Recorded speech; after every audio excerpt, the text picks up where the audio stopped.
Great song, huh? Great song that reminds us of the power of a decision. And the power of placing that decision in a very powerful God. To be able to stand, to be able to say, here I stand in the power of God. And that song has a lot to do with this very short two-part series we're in. Last week we looked at the life of Saul. And here's this big statement from last week, Paul, by the way.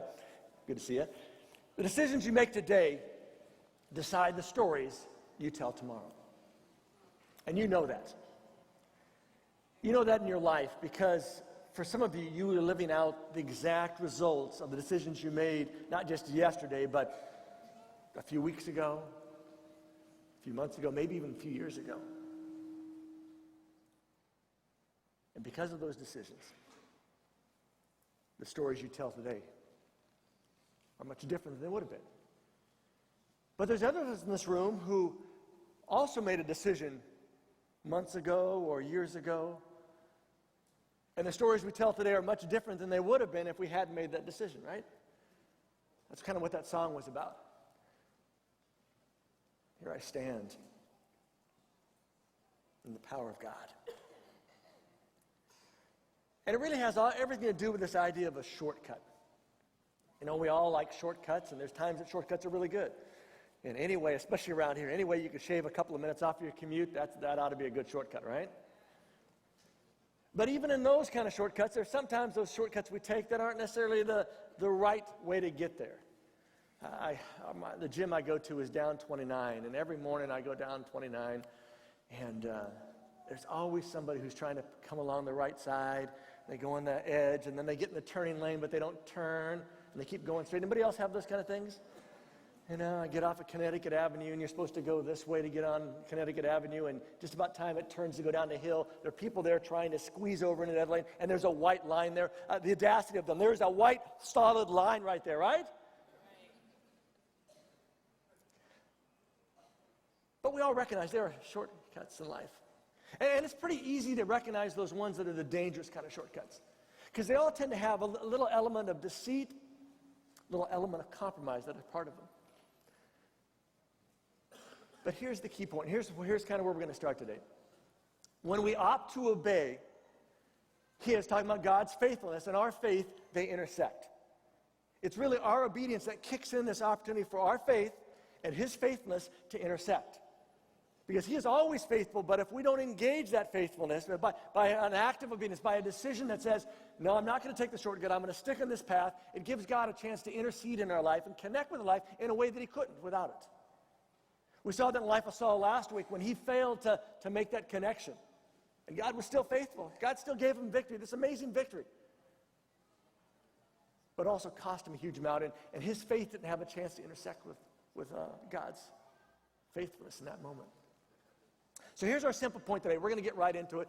By the way, if you're here and you want to be part of the feeding of 40,000 kids, there's a shift that just started a few moments ago, and it goes from 11 to 12:30. And so you've had the singing now. You can go be part of that and come back at second service and hear the rest of this message. If not, you're welcome to stay here. I was just forced to say that. Now I'm back to my message, all right? Here's our simple point for the day. And that is for you to make an intentional decision to do what is right, regardless of the cost.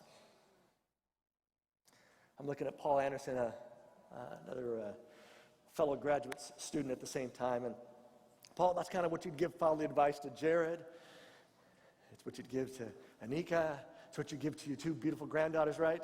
To just make an intentional decision to do what's right, regardless of the cost. It's that kind of fatherly advice that all of us have heard at some time. But oftentimes in those moments we've said, oh, come on, Pop. Not you, Jared. You were a good kid, I'm sure. Man, I got to laugh. I got to take it. It wasn't so good. But you know, it's in those moments where, oh, come on. Because here's this great opportunity. Here's the chance to get away. Here's the chance to do this. Here's the chance to fulfill my dreams. Here's the chance to have this thing that I'm going to miss out on. Because listen, everybody else is doing it, right? And that's the pull, one of the pulls of this idea of shortcuts is that it really is sort of very common. People take shortcuts all the time. And whether it's you, it is somebody in your life, somebody that's around you, somebody at the office, somebody as you're on your commute, one of your neighbors. Shortcut is always, always, always around us. And there's always that pull, and I'll remind you again, that the only way for our faith and God's faithfulness to intersect is when we sort of say no to those shortcuts, when we give God the chance to show up and do something. Because I told you this last week, and it is actually true. When we take the shortcut, what we do is we don't allow God to do what he could or would do for us if we hadn't taken that shortcut. And the sad part of that is not just that we don't get to see what God do, we never will know what he could have done if we simply would have stayed our ground, if we simply would have stayed connected, if we simply would have said, no, I'm not taking the shortcut in this area. So before we're going to go over to Genesis chapter 39 today, before we get over to that story, I'm going to invite you just to bow your heads and let's pray one more time together, okay? Lord, that temptation is always there for all of us. Every one of us faces it. That temptation to fudge a little bit. That temptation to cut a little around the corner. Do something just to help us get ahead, to even accomplish what we think you want us to accomplish. But all the time there's this huge cost to us. And it's a cost we don't always recognize at the moment, but it is a cost that we all recognize at some point. Because it costs us some of our integrity, our ability just to feel good when we lay our heads in a bed at night. In some cases, it costs us our reputation. In some cases, it costs us our purity. But it always costs us to give up something in order to get something. And I would just ask that you would remind me today that is always true with every decision. Every decision, whether I go on the right course or whether I take the shortcut, always has a cost to it in order to achieve the benefit of it. So I just ask again today that you would speak to us through your word that's been recorded a long time ago. Another story that isn't just a story made up, but a story of somebody's real life. That's there to remind us again of your faithfulness and your ability to work even when we don't see you working. And right now, for that person in this room that needs to know that needs to be convinced of that, I pray that you would just speak to us now. Amen.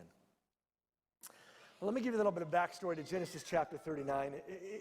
When we jump in here, it's a little bit sort of like coming in halfway through your favorite program, or you're coming to a movie and you get there late. You're that obnoxious person who's saying, what happened up to now? Tell me the backstory. What's going on? I don't know who these people are. And they're saying, shh, shh, shh. So let me give you a little bit of backstory, right?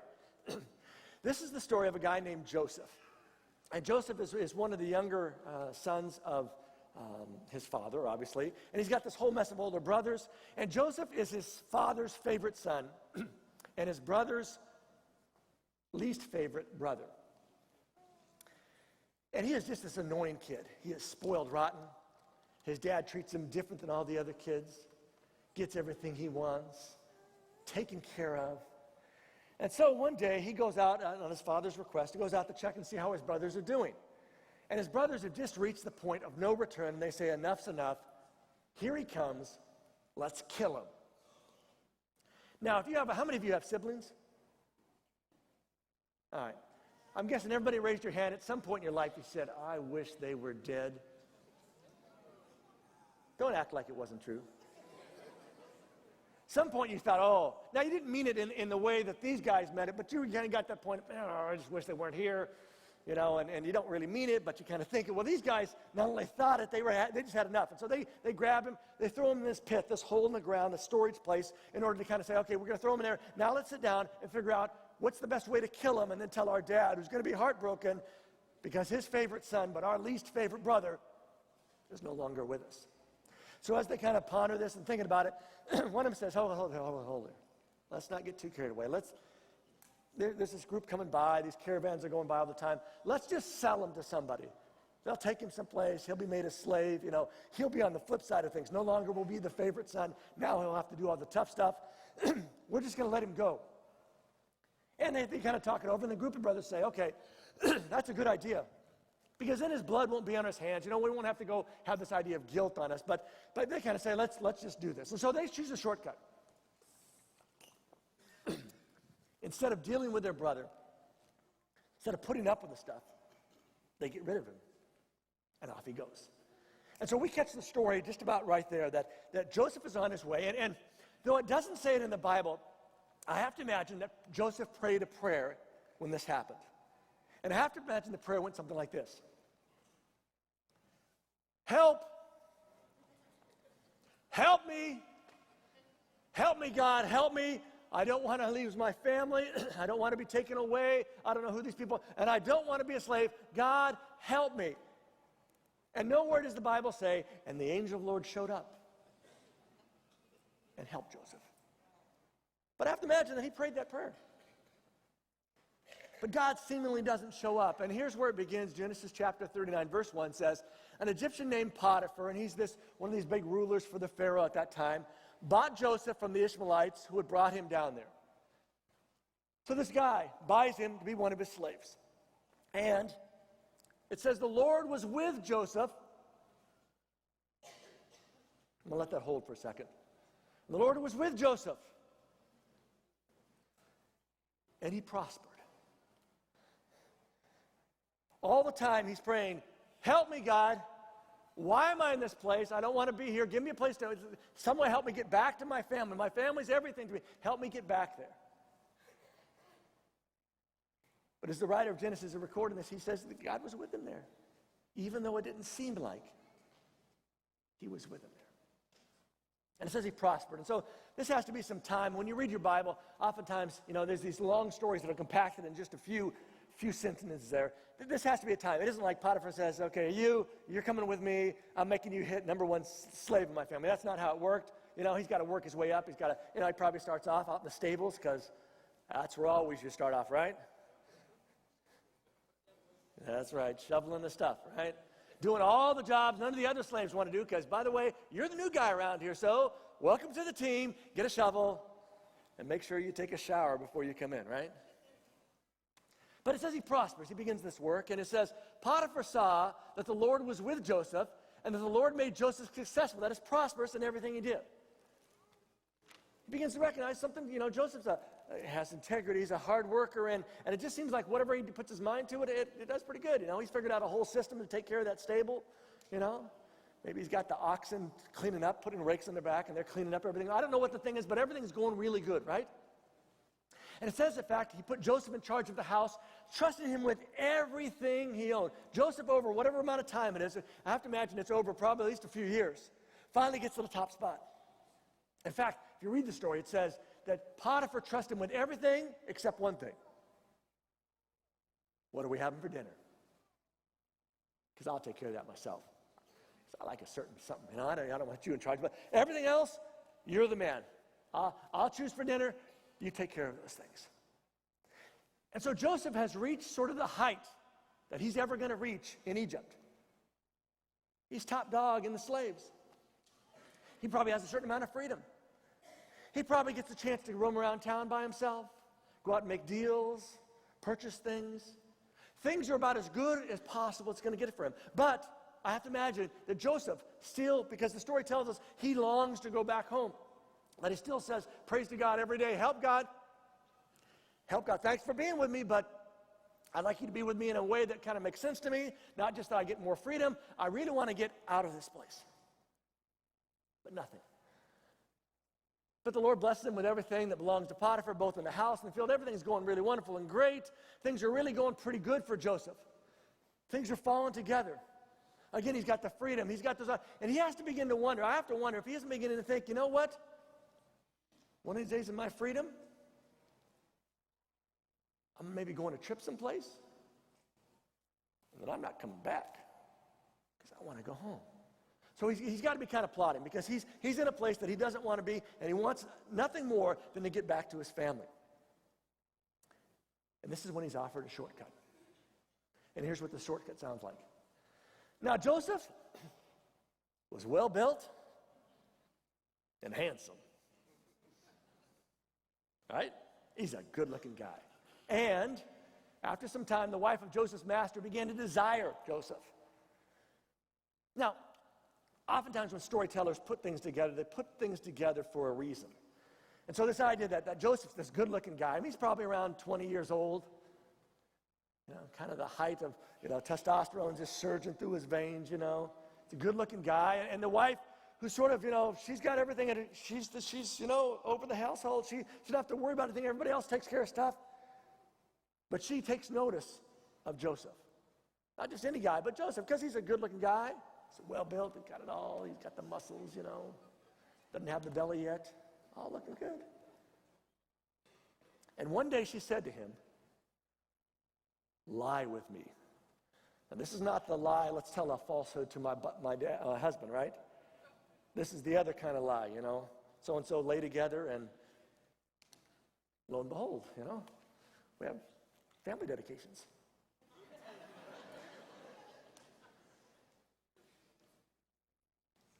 And Joseph is offered a shortcut at that moment. Because he's got as much freedom as he's ever going to have. But I have to wonder if he doesn't think, you know what? Maybe this is my ticket out of there. Because if I get in really good with her, then maybe that gives me some more freedom. Maybe she'll say, "Hey, I'm going on a trip. Come along with me," and I'll go along with her, to help her out, watch everything, boss. I'm just taking care of your wife. I'm there for you. And then I'm going to take off for the hills, Or maybe it's just to better solidify his situation there. Because she's kind of there. And let's face it, I want all you guys just to think for a second, all right? Let's say he's 20 years old, just because that's an easy number to remember, right? How many of you guys remember 20? Yeah, all the guys shake their heads. Yeah, we remember 20. Are you guys under 20 are like, "No, we're not there yet. Keep my hands down." But everybody remembers 20, right? In fact, what you remember about 20 is not what was really accurate. It's just what you want it to be accurate from when you were 20, right? But you know what, 20, there's certain, if you do this sort of biological test, there's this pattern of, hormones in girls and boys. I'm not going to worry about the girls side. I'm just going to show you the boy side. You get, you're kind of going along, you get to puberty, and things go through the roof, right? And he's a young guy. He's a good-looking guy. He's got his freedom. I mean, he's the top dog in the food chain. And so all the girls are like, "Oh, Joseph," He's good-looking, and he's got this great position, He's got this nice chariot he rides around in, sweet, I mean, he's got to be getting this pressure, and now he gets the big pressure, and he's kind of going, oh, he's got all the stuff kind of going through. He is in this tough spot, and he's got this shortcut that is laying right in front of him. And Joseph's dilemma, as a slave with a lot of freedom, is also Joseph's dilemma that a guy, and with all that goes with that. And that's where he finds himself. But it says Joseph refused and said, "My master trusts me with everything in his house. He has put me in charge of everything he owns. There is no one in this house greater than I. He has not kept anything from me, except you, because you're his wife. I mean, you're the only thing off limits. Everything else I'm in control of. How can I do such an evil thing? It is a sin against God, who, by the way, hasn't answered my prayer yet and seems to be ignoring me." So not only does he face the shortcut saying, I know God's saying, it's here for me and asking me not to do this. He's saying, I've been praying and God hasn't showed up. But in spite of that, I'm going to do the right thing. Because it's the right thing.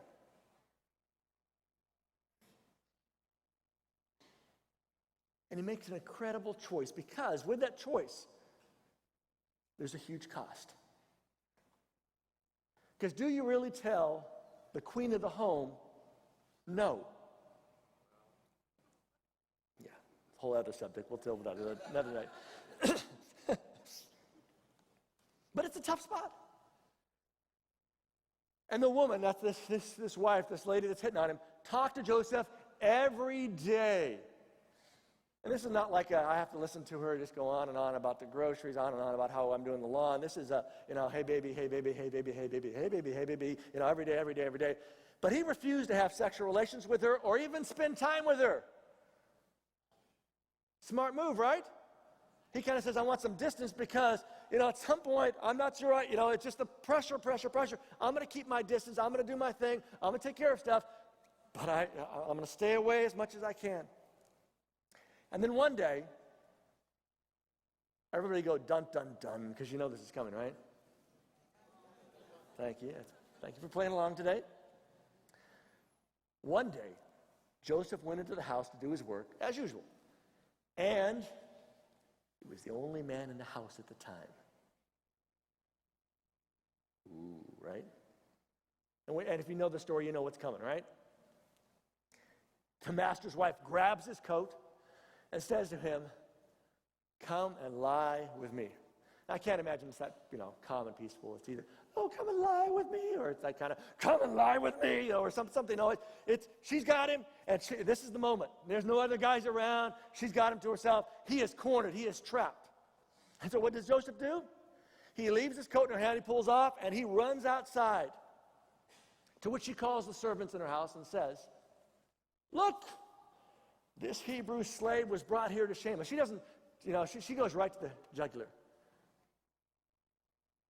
This guy was brought here to make sport of us, to make fun of us. He's not even one of us, and he was put in control. I mean, this is the whole time. He is here just to make fun of us. He came in and tried to have sexual relations, that is, lie with me, but I screamed. You can hear the drama in this whole thing, right? My scream scared him away, and he ran away. But he left his coat with me.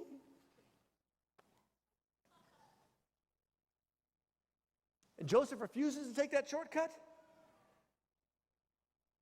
And now we'll see what kind of huge cost there is to him. Because she keeps this coat. Until her husband shows up. And you know what she tells the husband, right? He came in. He was the only guy in the house. He thought it was a time of advantage.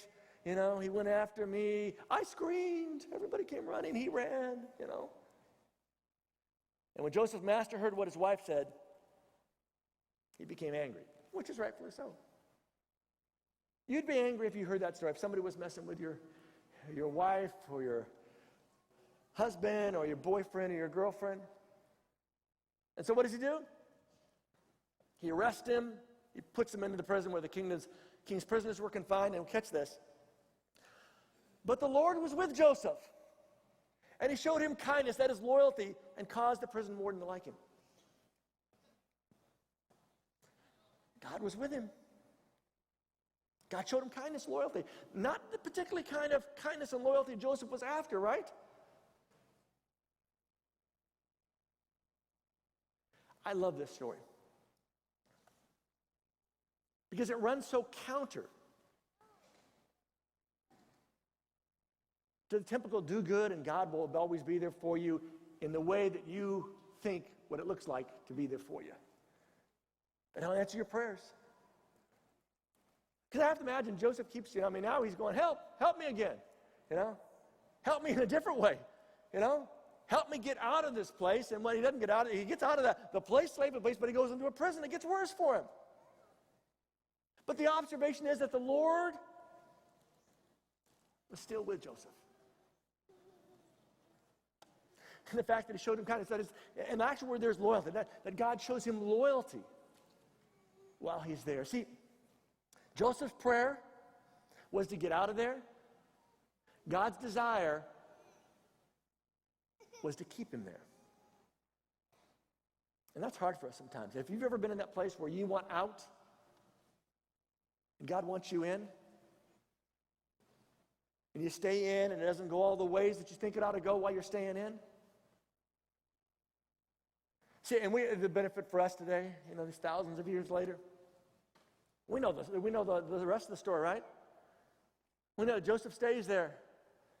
And at some place, he works himself out of the prison. He answers a bunch of dreams. Then the king has some problems years later, finds out about him, calls him. He answers some dreams for the king. The king's impressed again. Years go by. Joseph prospers again. The Lord's with him again. He gets up to be this powerful individual in Egypt. A drought happens. His family, who he hasn't seen in decades, come because they need food. And Joseph, provides food for them and ultimately gets his family to come there. And finally, he gets his prayer answered. He's with his family, just not in the place he ever thought he'd be with his family. But he's in the only place to be with his family that everybody gets to survive. And from that story would come not just his family, but all the Jewish folks. And 400 years later, they would come out of Egypt in this amazing kind of thing. But they needed to be there in order to have that. And out of that ultimately comes, out of Joseph's line, ultimately comes this person that we as Christians recognize as our only hope. Because through this all, it laid the way for something great to happen later. And it's why when we take the shortcut, we don't give our faith in God's faithfulness a chance to intersect, and we don't give a chance for God to do what he would or could do if we had done that step. And we'll never know. We would never know what would have happened. If Joseph had said yes to his sort of hormones, or yes to that opportunity to maybe try to get his break. But because he said no, we do get to see how God used it all, how God worked through it all. And so here's the point. Do the right thing, even when the right thing is the hard thing. And again, that sounds like fatherly advice. And it is. I have two boys, both in their 20s. And in my years, I've tried to pour into them that message. Do the right thing, even when the right thing is the wrong thing. And I've seen moments when both of them have stepped up and done that at a cost to themselves. This is a graduation kind of time of the year. A lot of people graduating. If you were a graduate recently, how many were graduates recently or had graduates in your family? Raise your hand. Everybody give them a hand, all right? If you're a parent and done with school, bless you. Things are going to get much better, right? No more bills and stuff. But here's what happened. Lori and I went to our youngest son's graduation. If you're not familiar with Adventist schools, their graduation literally takes a whole weekend. Oh, shoot me now. He just goes and it goes and it goes. And then he goes on some more, and it just, it's like they're just graduating. I mean, let's get them on to life, before. But that's my own little issue, nobody else's. But so we come to Saturday night, they're showing their kind of class videos and stuff, and each of them have done this kind of video thing. And lo and behold, my son and a couple of his buddies were doing a video trick. The idea was, the setup was, Jared, you love this video kind of stuff. The one guy's coming down the road.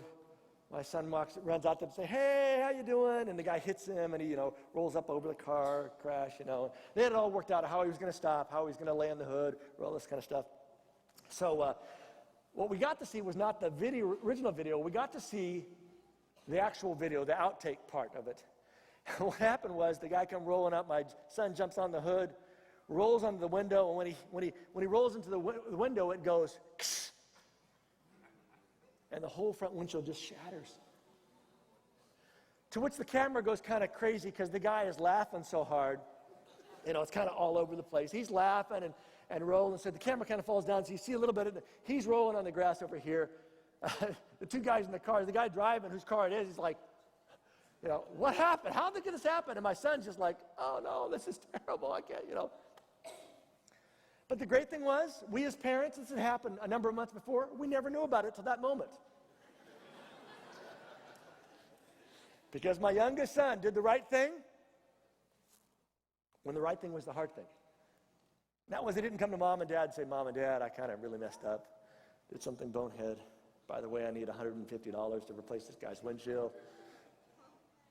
My son worked hard, put in some extra hours, saved up his money, which for that particular son is a really hard thing. He said, I have money, I spend money, right? Let's go to the store, let me go online, I'm ready to spend it, kind of thing.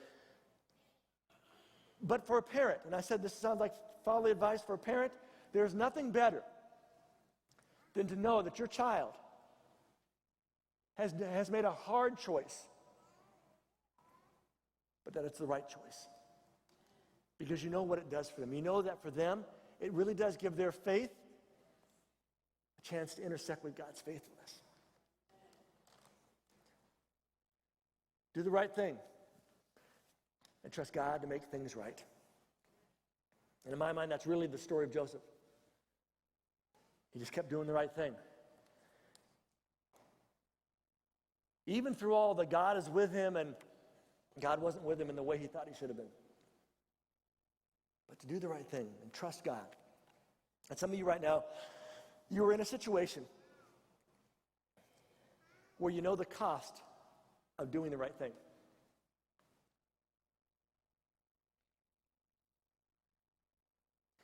And you know your fear that God is going to make things right because you haven't seen it made right yet.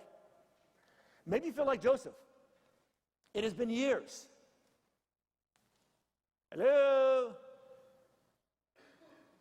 It's me again. Help me, help me, help me. I'd use other words, but nothing else seems to work. But that doesn't seem to work either, you know. Maybe you feel in that same exact spot. And you feel like nothing is going to change. That there's no hope. That all this kind of, do the right thing and trust God to make things right is just going to kind of crash down and fall down apart you.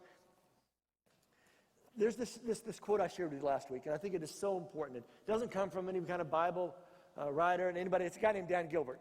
How many of you went and looked up Dan Gilbert after last week? Anybody? Oh, thank you. There's a couple of people. Thank you, Maureen. Yeah. Smart guy. Really got some great stuff, by the way. But I love what he says. He talks about this illusion of history that we all have. And that is this belief that the person you are right now is the person that you will always be.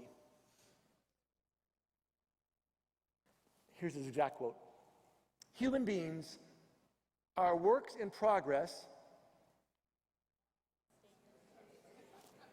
that mistakenly think they're finished. And at times all of us feel that way, don't we? That we're finished. What is how it's going to be. Nothing's going to ever change because it just hasn't, and it hasn't for a long time.